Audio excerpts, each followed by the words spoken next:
Je m'appelle Tiffany Mitchell et je suis née dans ce qui semblait être une famille typique de la classe moyenne dans un quartier tranquille de la banlieue. Mes parents, David et Sarah Mitchell, étaient absolument obsédés par les techniques de développement de l'enfant et les méthodes d'apprentissage précoce. Il y avait des piles de livres sur l'éducation des enfants partout dans la maison, et maman parlait toujours d'une nouvelle théorie qu'elle avait lue. Sarah, ne penses-tu pas que nous en faisons un peu trop ? Je me souviens que mon père m'a posé la question un soir, alors que ma mère s'efforçait de m'enseigner de simples opérations de calcul. J'avais à peine 3 ans. Non, David, ce sont des années cruciales pour le développement de l'enfant, a insisté maman en lui montrant une autre carte éclair colorée. Les livres disent qu'il faut commencer tôt. Avec le recul, je ne peux m'empêcher de rire de la banalité de mon développement, malgré leurs efforts inlassables. Je me suis assise. J'ai marché et j'ai parlé dans les temps, je n'étais pas un prodige. Mais au lieu d'accepter que chaque enfant se développe à son propre rythme, mes parents m'ont considéré comme leur première expérience ratée. Tout a changé à la naissance de ma sœur Jessica. J'avais 3 ans, et notre maison s'est soudain transformée en ce qui ressemblait à un camp d'entraînement pour bébé génie. Maman avait même suivi des cours spéciaux, déterminée à ne pas commettre les mêmes erreurs que celles qu'elle pensait avoir faites avec moi. La différence dans leur façon d'élever Jessica était flagrante. Là où j'avais des jouets ordinaires, Jessica avait des outils de développement éducatif. Là où j'avais des livres d'images, Jessica avait du matériel d'amélioration cognitive. Chaque étape importante est devenue une célébration. Elle a prononcé ses premiers mots très tôt, elle a marché avant ses camarades et elle pouvait résoudre des puzzles destinés à des enfants plus âgés. Mes grands-parents, Peter et Eleanor Mitchell, vivaient à quelques rues de là, et leur maison est devenue mon sanctuaire.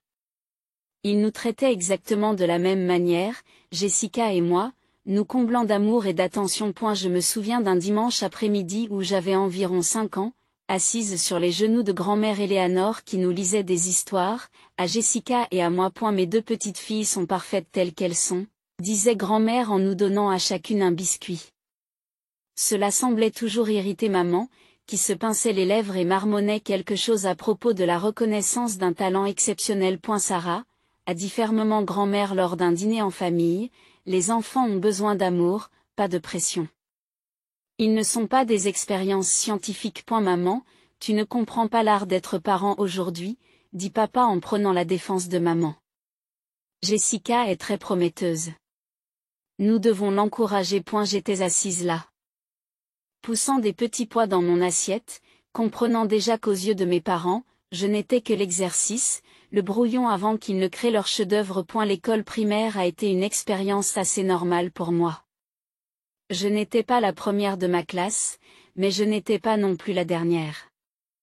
Je me faisais des amis, je faisais mes devoirs, d'une manière générale, j'aimais être un enfant normal. Mes bulletins scolaires étaient remplis de B et de quelques A, ce que je trouvais tout à fait normal.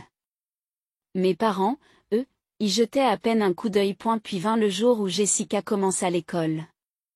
Mais contrairement à moi, qui suis allée à l'école publique locale, ma sœur a eu droit à un traitement tout à fait différent. Nous avons inscrit Jessica à l'Académie Wellington pour enfants surdoués, a annoncé fièrement maman un soir au dîner. Ils acceptent rarement des enfants aussi jeunes. Mais ils ont été très impressionnés par ses résultats au test. Je me souviens m'être étouffée avec mon lait. Wellington était l'école privée UP de l'autre côté de la ville, celle qui possédait un immense campus et une piscine olympique. Les frais de scolarité y coûtaient plus cher qu'une voiture. Les dépenses ne s'arrêtaient pas là. Chaque fois que Jessica se plaignait de la charge de travail ou piquait une colère à cause des devoirs, la solution de nos parents était de jeter de l'argent par les fenêtres. Je ne veux pas faire de maths aujourd'hui, se plaignait Jessica. C'est trop dur. Je vais te dire, ma chérie, disait maman. Si tu finis tes devoirs, nous pourrons aller au magasin de jouets et acheter la nouvelle maison de poupées que tu voulais. Il ne fallut pas longtemps à Jessica pour comprendre ce jeu. Bientôt, chaque petite réussite est assortie d'un prix. Si j'obtiens un A à ce test, je pourrai avoir le nouvel iPad.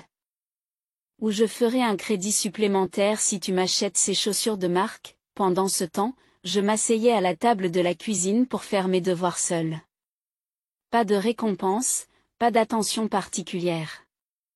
Une fois, j'ai obtenu la meilleure note de ma classe pour un projet scientifique, un modèle de système solaire que j'avais mis des semaines à construire. Quand je l'ai montré à maman, elle a hoché la tête et m'a dit, « C'est bien, chérie. » Oh, tu as entendu? Jessica a été acceptée dans le programme de mathématiques avancées. Et la goutte d'eau qui a fait déborder le vase, c'est quand j'avais 13 ans. Je venais de finir de décorer ma chambre, la plus grande des 2 chambres d'enfants, avec des posters de mes groupes préférés et quelques photos de moi avec mes amis. Ce n'était pas grand-chose, mais c'était mon espace, mon sanctuaire. Un soir, Jessica est entrée dans le salon où nos parents regardaient la télévision. « Je veux la chambre de Tiffany », exige-t-elle. Les mains sur les hanches. Et la mienne est trop petite pour toutes mes affaires et j'ai besoin de plus d'espace pour mon bureau. J'ai levé les yeux de mon livre, persuadée que nos parents allaient rejeter cette demande ridicule. Au lieu de cela, maman et papa échangent un regard. « Tu sais, c'est logique, dit papa. Jessica a beaucoup plus d'équipement et de matériel pédagogique. Qu'est-ce qu'il y a? Non, protestai-je. C'est ma chambre. Je l'ai depuis que je suis tout petit. Mais mes objections sont tombées dans l'oreille d'un sourd. Dès le lendemain, pendant que j'étais à l'école, ils ont déménagé toutes mes affaires dans la petite chambre de Jessica. Lorsque je suis rentrée à la maison, j'ai trouvé Jessica déjà installée dans mon ancienne chambre, son bureau hors de prix prenant la place de mon lit. C'est vraiment injuste. Je me suis écriée, les larmes aux yeux. Et la vie n'est pas juste, Tiffany. Dit maman d'un ton dédaigneux. Ta sœur a plus besoin de cet espace que toi. Ne sois pas égoïste. J'ai claqué la porte de ma nouvelle chambre, plus petite, et je me suis effondrée sur le lit qui tenait à peine dans l'espace. Cette nuit-là, alors que je fixais le plafond inconnu, j'ai réalisé quelque chose d'important. Dans cette maison, je passerai toujours en second. Le baccalauréat approchait, et j'avais passé des mois à rechercher des établissements d'enseignement supérieur, à rédiger des demandes d'admission et à rêver de mon avenir. J'avais des notes correctes et quelques bonnes activités extrascolaires sur mon CV. Et si je ne visais pas Harvard ou Yale, j'avais des vues sur plusieurs universités d'État solides. Doté de programmes d'études commerciales solides. Ce dîner de famille fatidique a commencé comme n'importe quel autre. Grand-mère et grand-père étaient venus pour le rôti dominical de maman et nous étions tous assis autour de la table de la salle à manger. Jessica se vantait de sa dernière réussite scolaire, tandis que papa et maman la regardaient avec fierté. Alors, Tiffany, me dit grand-mère Éléanore avec un intérêt sincère, parle-nous de tes projets d'études. Où penses-tu t'inscrire? Je me suis redressée sur ma chaise, excitée à l'idée de partager enfin mes projets. Eh bien, j'ai regardé le programme de commerce de l'université d'État. Oh, à ce propos, maman m'a coupé au milieu de ma phrase, posant sa fourchette avec un bruit sec contre l'assiette. Nous voulions en parler avec toi. Tiffany. Ton père et moi avons décidé que nous ne pourrions pas t'aider à payer tes frais de scolarité. Nous devons consacrer toutes nos ressources à l'éducation de Jessica. Elle a une vraie chance d'entrer à l'Ivy League, et ce ne sera pas donné. Tu n'es pas sérieux. La fourchette du grand-père Peter s'est écrasée sur son assiette. Et l'avenir de Tiffany? Maman soupire comme si elle expliquait quelque chose d'évident à un petit enfant. Il faut être réaliste. Jessica est douée. Elle a un vrai potentiel. Tiffany, eh bien, Tiffany est ordinaire. Elle peut trouver un emploi dès la sortie du lycée, ou peut-être suivre des cours à l'université si elle économise. Comment oses-tu? La voix de grand-mère tremble de colère. Comment peux-tu rejeter ta propre fille comme ça? Oh, je t'en prie, s'emporte papa.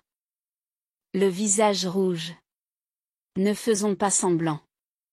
Tiffany n'a jamais montré de capacités exceptionnelles. Des études supérieures seraient inutiles pour elle. Nous sommes simplement pragmatiques. Je n'en pouvais plus. J'avais l'impression que les murs se refermaient sur moi. J'ai reculé ma chaise et j'ai quitté la table en courant, les larmes coulant déjà sur mon visage. Derrière moi, j'entendais la dispute qui se poursuivait, la logique appelée par mes parents se heurtant à l'indignation de mes grands-parents. Une quinzaine de minutes plus tard, on frappa doucement à ma porte. « Tiffany, je peux entrer, ma chérie ?» C'était grand-mère Éléanore. Je ne répondis pas, mais elle entra quand même et s'assit sur le bord de mon lit. Sa main chaude a commencé à faire des cercles sur mon dos, comme elle le faisait quand j'étais petite. Ton grand-père et moi avons pris une décision, dit-elle doucement. Nous allons payer tes études supérieures. Nous allons tout payer. Je me suis retournée en essuyant mes yeux. Quoi? Mais c'est trop d'argent. C'est absurde, sourit-elle en tendant la main pour écarter mes cheveux de mon visage baigné de larmes. Tu mérites une éducation au même titre que n'importe qui d'autre. Plus, en fait, parce que tu as travaillé dur pour l'obtenir sans aucun soutien. Pour la première fois de la soirée, je me suis sentie sourire.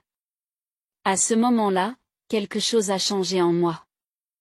J'ai réalisé que je n'avais plus besoin de l'approbation de mes parents. J'avais des gens qui croyaient en moi, plus important encore, je commençais à croire en moi. Et la vie universitaire me convenait parfaitement.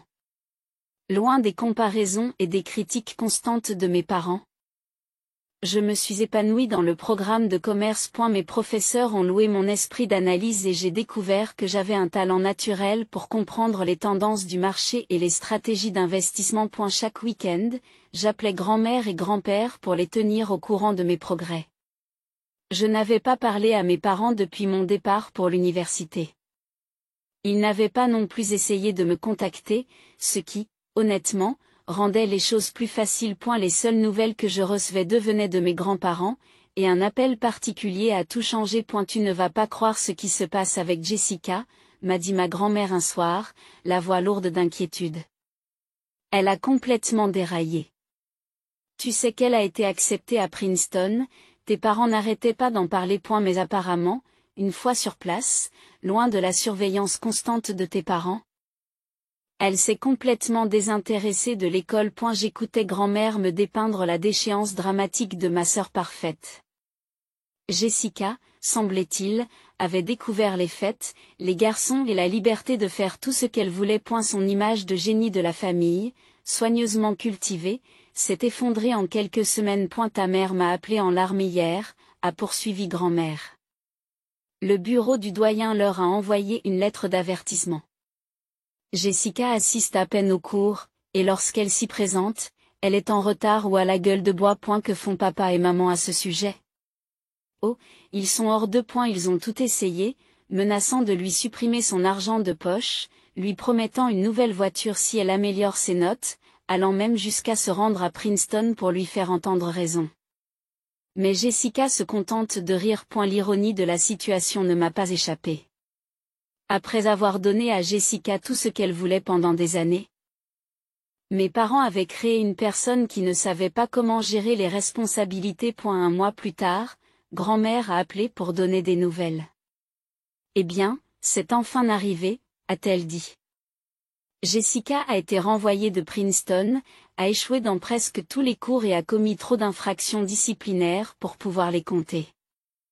J'avais du mal à y croire. L'enfant chéri, le génie, celui qui était censé apporter la gloire au nom de la famille, renvoyé de l'université après seulement une année.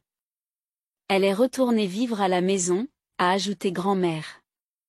Tes parents sont sous le choc. Ils n'arrêtent pas de dire qu'il doit y avoir une erreur, que l'université n'a pas compris les besoins particuliers de Jessica en tant qu'étudiante surdouée. A eu cours des mois suivants, grâce à mes appels réguliers avec mes grands-parents, j'ai appris que Jessica s'était installée dans une routine confortable où elle ne faisait absolument rien. Elle dormait jusqu'à midi, sortait avec des garçons différents tous les soirs et traitait la maison de nos parents comme un hôtel. Ton père a essayé de la convaincre de chercher au moins un emploi, m'a dit grand-père lors d'un appel. Elle lui a répondu que le travail était indigne d'une personne de son niveau d'intelligence. Je me suis sentie justifiée et satisfaite. En même temps, j'étais soulagée d'avoir échappé à leurs attentes étouffantes et d'avoir trouvé ma propre voie. Après avoir obtenu mon diplôme, j'ai décroché un poste d'analyste d'investissement junior chez Meridian Financial, l'une des sociétés les plus respectées de ma ville natale.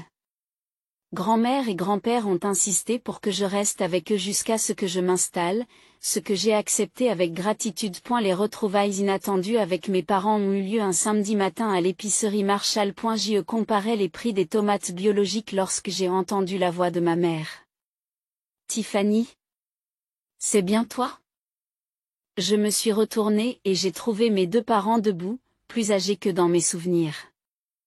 Maman tenait son caddie comme une bouée de sauvetage. Tu nous as beaucoup manqué, dit papa, d'une voix inhabituellement douce. Pourquoi ne viendriez-vous pas dîner un jour? Une partie de moi voulait refuser pour leur rappeler la façon dont ils m'avaient congédié il y a des années. Mais la curiosité l'a emporté. Bien sûr, me suis-je entendu dire. Quand le dîner était surréaliste. La même maison, la même table de salle à manger, mais tout semblait différent. Mes parents ne tarissaient pas d'éloges sur mon travail chez Meridian. Analyste d'investissement. Dans une entreprise aussi prestigieuse, maman n'arrêtait pas de dire « Nous sommes si fiers de toi. Chérie. » James Wilson m'a dit qu'il n'embauchait que les meilleurs et les plus brillants chez Meridian. Je voyais les jointures de Jessica devenir blanches autour de sa fourchette. Elle venait de quitter un autre emploi dans le commerce de détail, son 3e cette année d'H. A eu cours des années qui ont suivi, j'ai gravi les échelons chez Meridian. Chaque promotion s'accompagnait de nouvelles responsabilités et de nouveaux défis, que je relevais sans hésiter. Mes parents ont commencé à m'inviter à des dîners de famille réguliers, et j'ai accepté en gardant parfois une distance prudente tout en leur permettant de revenir dans ma vie. Jessica a continué à enchaîner les emplois de courte durée et les longues périodes de chômage, sans jamais quitter la maison de nos parents. Elle travaillait comme serveuse pendant quelques mois, puis démissionnait parce qu'elle n'était pas à la hauteur. Elle essayait de travailler à la réception. Puis abandonnait parce que c'était trop ennuyeux. Tout a changé à nouveau lors d'une de nos réunions de famille. Jessica a fait irruption par la porte d'entrée, entraînant avec elle un homme grand et bien habillé d'une trentaine d'années. Tout le monde, voici Charles, annonça-t-elle triomphalement. Mon petit ami. Charles était poli et s'exprimait bien, mais il avait manifestement de l'argent. Jessica a passé toute la soirée à me lancer des regards satisfaits. Tu vois, dit-elle finalement pendant le dîner, sa voix dégoulinant de satisfaction. Je parie que tu ne t'attendais pas à ce que je trouve quelqu'un avant toi, Miss Careerwoman. J'ai haussé les épaules et repris une bouchée du rôti de maman. Et la tentative de Jessica d'entrer dans ma peau me paraissait puérile, surtout compte tenu de tout ce que j'avais accompli. Mes parents, eux, étaient complètement épris de Charles. Il s'accrochait à chacun de ses mots sur l'empire immobilier de sa famille et sur son éducation dans une école privée. Lorsqu'il est parti ce soir-là, promettant d'emmener Jessica dans un restaurant chic le week-end suivant, maman m'a prise à part. N'est-ce pas merveilleux? A-t-elle murmuré avec enthousiasme. Charles vient d'une si bonne famille. Il possède la moitié des propriétés commerciales du centre-ville. Jessica a enfin trouvé la voie du succès. Je n'ai pas pris la peine de lui faire remarquer que sortir avec un homme riche n'était pas vraiment une réussite professionnelle. Certaines choses ne changent jamais. J'ai eu ma chance chez Meridian Financial lorsque j'ai repéré une erreur critique dans l'un de nos principaux portefeuilles d'investissement. Les analystes principaux avaient négligé une série d'investissements à haut risque qui auraient pu coûter des millions à nos clients. J'ai passé 3 nuits d'affilée à analyser des données et à préparer un rapport complet. Madame Mitchell, c'est remarquable. A déclaré Monsieur Davison, notre PDG, lors de la réunion d'urgence que j'avais convoquée. Comment l'avez-vous découvert? J'ai remarqué des incohérences dans les modèles d'évaluation des risques. Je leur ai expliqué mes conclusions. Si nous redistribuons ces investissements maintenant, nous pouvons non seulement éviter les pertes, mais aussi augmenter les rendements de 12%. Ma stratégie a fonctionné mieux que prévu. En l'espace de 6 mois, le portefeuille restructuré a enregistré une augmentation de 15% des rendements. Les clients étaient ravis et la réputation de Meridian a grimpé en flèche. J'ai poursuivi sur cette lancée en développant un nouvel algorithme d'investissement qui nous a permis d'identifier les opportunités des marchés émergents avant nos concurrents. C'est alors qu'est arrivé le jour qui a tout changé. On m'a appelé dans la salle de réunion, m'attendant à une autre réunion de routine. Tiffany, a commencé Monsieur Davison. Nous créons un nouveau poste de directeur des investissements et nous voulons que vous l'occupiez. J'ai failli laisser tomber ma tasse de café. Directeur des investissements? Je serai donc responsable de toutes les stratégies d'investissement de l'entreprise. Il s'agissait d'une promotion massive, qui sautait plusieurs étapes traditionnelles de la carrière. Les premières personnes que j'ai appelées ont été grand-mère et grand-père. Ils étaient fous de joie et de fierté. J'ai annoncé la nouvelle à mes parents lors de notre prochain repas de famille. À ma grande surprise, ils ont semblé sincèrement enthousiastes. Cela mérite d'être fêté, a déclaré maman. Vous devez faire une fête. Je pensais réserver une salle privée à la maison, ai-je dit en faisant référence à un restaurant haut de gamme du centre-ville. Je pourrais inviter toute la famille, Anne. Oh, non, non. Interrompit maman en agitant la main avec dédain. Tu devrais l'organiser ici. Ton père et moi aiderons à tout organiser.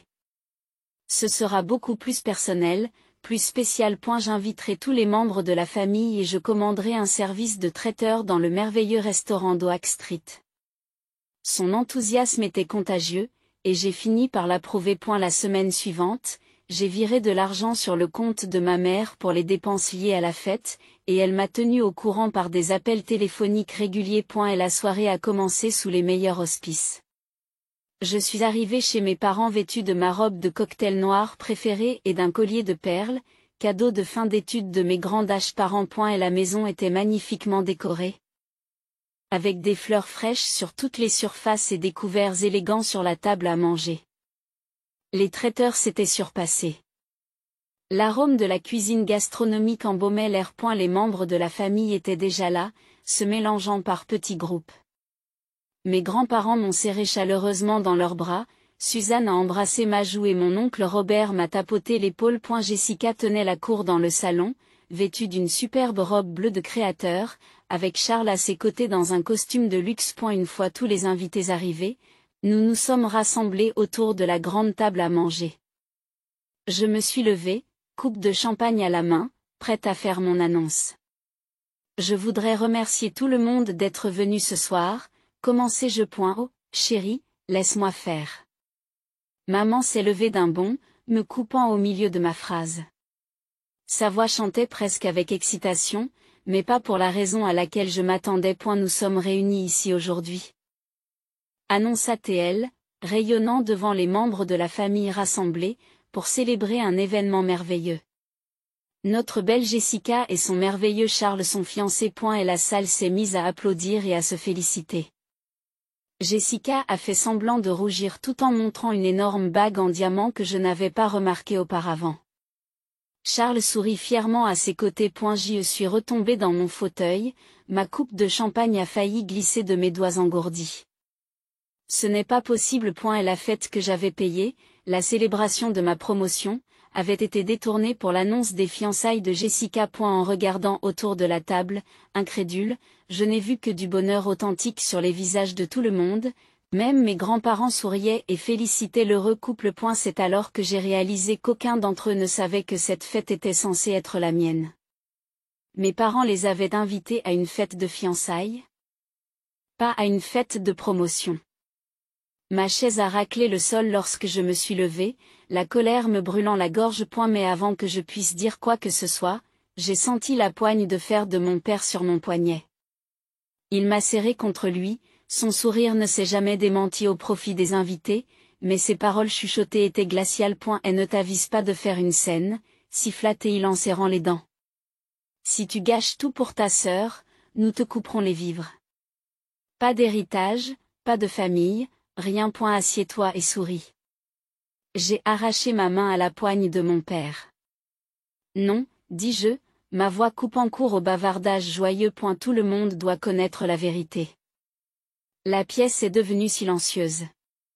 Le sourire suffisant de Jessica s'est figé sur son visage. Cette fête, continuai-je, ma voix devenant plus forte, était censée célébrer ma promotion au poste de directeur des investissements chez Meridian Financial. J'ai tout payé, la nourriture, les décorations. Surtout. Mes parents ont pris mon argent et ont transformé ma célébration en une fête de fiançailles pour Jessica sans me le dire. Des bruits et des chuchotements ont envahi la pièce. Sous le choc, tante Suzanne porte la main à sa bouche. Ce n'est pas vrai. Maman tente de l'interrompre, son visage rougit. Tiffany, arrête tout de suite ces bêtises. Montre-leur l'invitation, tante Suzanne, dis-je calmement. Qu'est-ce que ça dit? Tante Suzanne fouille dans son sac à main et en sort une carte de couleur crème. Y elle est écrit: joignez-vous à nous pour célébrer les fiançailles de Jessica Mitchell et Charles Aldridge. Charles se lève lentement, son visage s'assombrit. Tu m'as dit que c'était un dîner de famille au cours duquel tu annoncerais nos fiançailles. Tu n'as jamais parlé de voler la fête de ta sœur. Charlie, chérie, laisse-moi t'expliquer, commença Jessica, mais il lui coupa la parole. Non, j'en ai assez vu. Il s'est tourné vers moi. Je suis désolée, Tiffany. Je n'en avais aucune idée. Puis il a regardé Jessica. Ces fiançailles sont terminées. Je ne veux pas faire partie d'une famille qui traite les gens de cette façon. Regarde ce que tu as fait. Jessica m'a crié dessus quand Charles est parti. Tu as tout gâché. Tu es juste jaloux parce que j'ai trouvé quelqu'un et que tu es toujours seul. Jaloux? J'ai ri avec incrédulité. Je suis le directeur des investissements d'une grande société financière. Je n'ai pas besoin de voler la fête de quelqu'un d'autre ou de piéger un homme riche pour me marier pour avoir le sentiment d'avoir réussi. Cela suffit. Papa rugit et se lève. Tu es allé trop loin, Tiffany. Tu ne fais plus partie de cette famille. Considère-toi comme déshéritée. Ça me va, dis-je, mais avant que je puisse continuer, la voix de grand-père retentit à l'autre bout de la table. En fait, David, dit-il en se levant avec grand-mère, ton héritage n'aura pas beaucoup d'importance. Éléanor et moi avons déjà modifié notre testament. Tout ce que nous possédons ira à Tiffany. Qu'est-ce qu'il y a? S'étonne maman. C'est la seule personne de cette famille qui soit intègre, ajoute grand-mère, la voix ferme. Cela fait des années que nous te voyons favoriser Jessica et mettre Tiffany de côté. Et la soirée s'est ensuite transformée en chaos. Les membres de la famille ont commencé à partir dans une hâte embarrassée. Jessica est montée à l'étage en larmes et mes parents sont restés bouche bée. J'ai pris mon sac à main et je me suis dirigée vers la porte, la tête haute. Au revoir, dis-je, sans me retourner. Et ne me contactez plus jamais. C'était il y a 3 ans. Je n'ai pas parlé à mes parents ni à Jessica depuis cette nuit-là. J'ai entendu dire que Jessica vivait toujours à la maison, amère d'avoir perdu Charles et son argent. Mes parents ont essayé de me joindre 1 ou 2 fois. Mais j'ai bloqué leur numéro. Mes grands-parents, eux, restent mes rois. Nous dînons ensemble tous les dimanches et ils sont plus fiers de mes réussites que mes parents ne l'ont jamais été. Parfois, je repense à cette soirée et je me rends compte que c'est la meilleure chose qui pouvait arriver. Cela m'a permis de ne plus rechercher l'approbation de personnes qui ne me la donneraient jamais vraiment. Et la semaine dernière, j'ai été nommé le plus jeune PDG de l'histoire de Méridian Financial. Lorsque je l'ai annoncé à mes grands-parents, grand-mère a pleuré de joie et grand-père a ouvert une bouteille de champagne qu'il avait gardée pour une occasion spéciale. Et elle a porté un toast à l'authenticité et à la recherche de sa propre voix. J'ai levé mon verre et j'ai souri. Enfin, j'étais exactement là où je devais être.